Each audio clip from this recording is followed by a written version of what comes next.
bi zaprosila za besedo predsednika Gospodarske zbornice, gospoda Rudnika. Izvolite.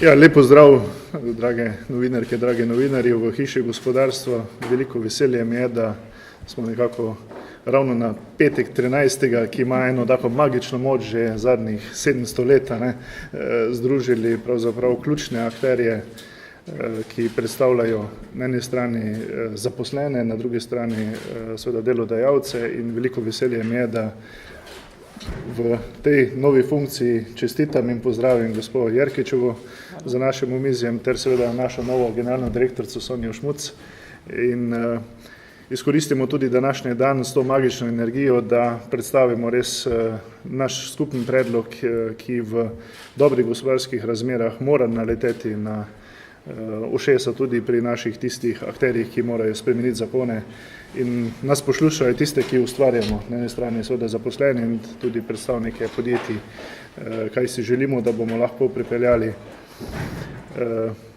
to našo ljubo državo seveda korak naprej.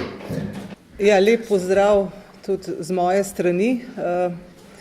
Zdaj tisto, kar je gotovo zapovedati, je, da je to prva tiskovna konferenca, kar se jaz spomnim v takšni obliki. Zakaj?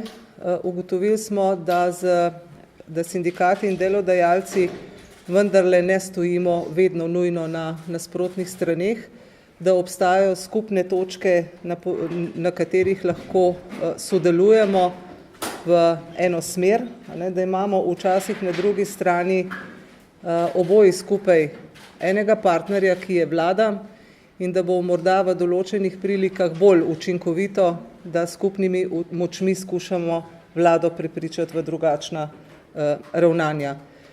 Tista točka, kjer se kar v prvem tednu prevzema vsaj 2 mandatov lahko najdemo, sta zagotovo regres za letni dopust in 13. plača.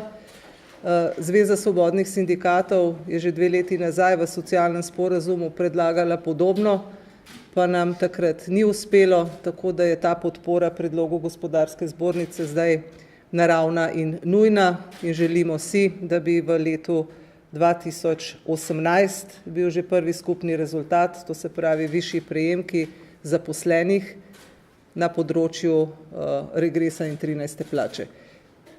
Tako da tudi jaz nam želim uspešno bodoče sodelovanje na področjih, kjer se bo dalo, zagotovo pa bodo še vedno področja, kjer si bomo stali nasproti in kjer bo usklajevanje bistveno težje. Ampak s tem se bomo spopadali pač takrat. Pozdravljeni in dobrodošli. Spodbudno je mandat začeti z nečem pozitivnim za vse vpletene, za zaposlene, za zbornico, delodajalce, za delojemalce. In veseli me, da je danes prišlo tudi do tele skupne tiskovne konference. Če malo v bistvu pojasnim morda še videnje mojega sodelovanja z socialnimi partnerji, pretežno z sindikati, je, da mislim, da je pravilno, da razumemo, da smo včasih ali pa pogosto na 2 bregovih, ampak mi skrbimo za isto reko.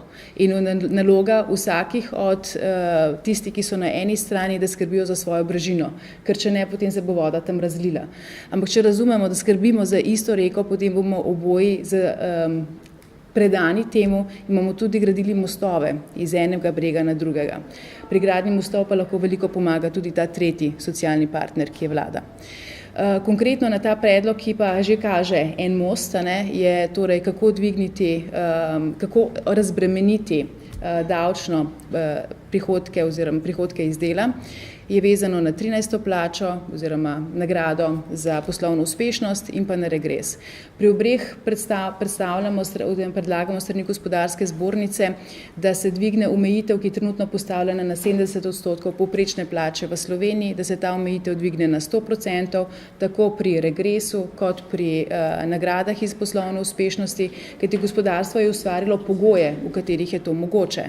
In če je ustvarjeno pogoje, potem je tudi prav, da tisti, ki so ustvarili te rezultate imajo nekaj od tega.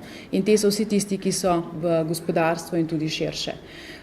Zato verjamemo, da je plus lahko tukaj na vseh straneh, strani zaposlenih, spodbudili bomo podjetja, ki si to lahko privoščijo, da bolje nagradijo svoje zaposlene, da tako tudi dvignejo motivacijo, da so zaposleni participirajo na uspehu, ki so ga soustvarjali, in po drugi strani verjamemo, da se bo to poznalo tudi državi, kajti običajno vemo, da gredo ta sredstva v potrošnjo, s tem bomo dvignili tudi davek na dodano vrednost, oziroma ne dvignili davek, ampak dvignili prilive iz potrošnje, tako da so plusi na vseh straneh.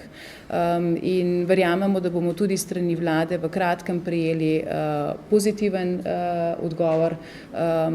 Sicer bomo mogoče imeli malo razmišljanja o tem, kako pa vsak od nas vidi vlogo tistih, ki zdaj ustvarjajo to veliko slovensko rast. Ja, lepo pozdravljeni tudi iz moje strani. Želim poudariti, da v Zvezi svobodnih sindikatov Slovenije pozdravljamo vse aktivnosti, ki vodijo k razbremenitvi plač, k razbremenitvi drugih prejemkov iz delovnega razmerja, kar povečuje neto prejemke delavcev in njihovo kupno moč. Ve se, to vsi opozarjamo, da so delavci vseh poklicev izredno nezadovoljni, ker kljub relativno zneskovno ugodnem bruto znesku prejmejo neto zneske v višini, ki so nevzdržni in ne omogočajo preživetja. Bilo je že omenjeno, v socialnem sporazumu smo se dogovorili za razbremenitev plač in prejemkov iz delovnega razmerja, vendar pa tudi v Zvezi svobodnih sindikatov za to mini davčno reformo nismo zadovoljni. Želeli smo si, da se bo bolj razbremenilo srednji kader, razvojni kader, inženirje, te, ki dejansko ustvarjajo gospodarsko rast, ki so bili v času krize najbolj prizadeti. Prav tako smo se nadejali več pri razbremenitvi božičnic in pa pri hitrejši odpravi nepravilnosti pri davčnih olajšavah, ki pa bo letos končno, če bo ta zakonodaja sprejeta, tudi odpravljena. Če pogledamo podatke, ugotovimo, da so recimo v letu 2016, da je povprečna božičnica izredno izplačilo konec leta znašala 568 evrov bruto, delež zaposlenih, ki so prejeli, pa je znašal okoli 34%. Seveda te zneski med podjetji varirajo, verjamemo pa tudi, da bo dodatna razbremenitev še bolj spodbudila k izplačevanju teh izplačil. Prav tako ta mnenje, oziroma predlog, ki ga podaja GZS, seveda povečuje neto izplačila, s tem pa bi se povečalo tudi zadovoljstvo zaposlenih, katerim konec leta dejansko v tem času božičnih veselih praznikov to izredno veliko pomeni. Mi podpiramo in pozdravljamo nadaljnje razbremenjevanje prejemkov iz delovnega razmerja in tudi pozivamo vlado, da naj takoj in v sklopu te mini davčne reforme, ki se odvija tudi v letošnjem letu, podpre naš predlog in ga uvrsti v sedaj odprti zakon o dohodnini. Jaz upam, tako kot moji predhodniki, da bomo kot socialni partnerji bolj pogosto tvorno sodelovali, da bomo zahtevali tako za delojemalce in delojemalske organizacije sprejemljive rešitve, ki bodo vodile v dobro klimo v podjetjih, saj je ta ključna tako za zadovoljstvo zaposlenih, kot tudi za bolj uspešno poslovanje podjetij. Hvala. Če mogoče še opišemo s številkami, kaj recimo pomeni naš predlog pri dvigu regresa. V povprečju je izračunano, da bi to lahko prineslo približno 200 evrov več vsakemu posamezniku, pri dvigu nagrad pa skoraj 200 evrov, tako da to so kar lepi zneski. Hkrati bi pa tudi povedala, da se z sindikati pogovarjamo tudi naprej o razvojnem partnerstvu. Na vrhu slovenskega gospodarstva 22. novembra na Brdu bomo namreč naprej razpravljali o vsebinah, ki lahko pripeljajo Slovenijo gospodarsko uspešnejše naprej, in zato verjamem, da smo zainteresirani na obeh straneh, zato razmišljamo o točkah, ki so nam skupne, v katerih lahko skupaj delamo naprej, ustvarjamo neke boljše pogoje, in o tem se bomo bistveno bolj konkretno pogovarjali tudi na Brdu pri Kranju. Tako da se tudi že zdaj zahvaljujem za veliko dobre volje in pripravljenosti, ki je bila že zdaj izkazana, verjamem, da na obeh straneh, da iščemo skupne rešitve in da predvsem se najprej osredotočimo na točke, kjer imamo skupne ideje in potem bomo tudi tam, kjer imamo drugačne, lažje prišli do bolj optimalnih rezultatov. Na koncu bi pa še povedala še novosti, ki se bodo zgodile v zbornici vezano na kadrovske okrepitve zbornice.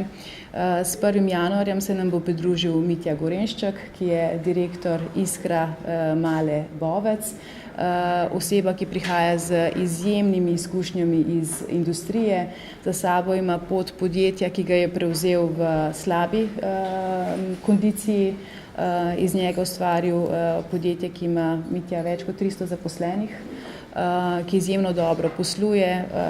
Ravno so praznovali 60 let, praznovali so jih z rekordnimi rezultati in zelo smo veseli, da se nam lahko tak kader pridruži, taka oseba v bistvu ukrepi delovanje zbornice v naslednjem letu.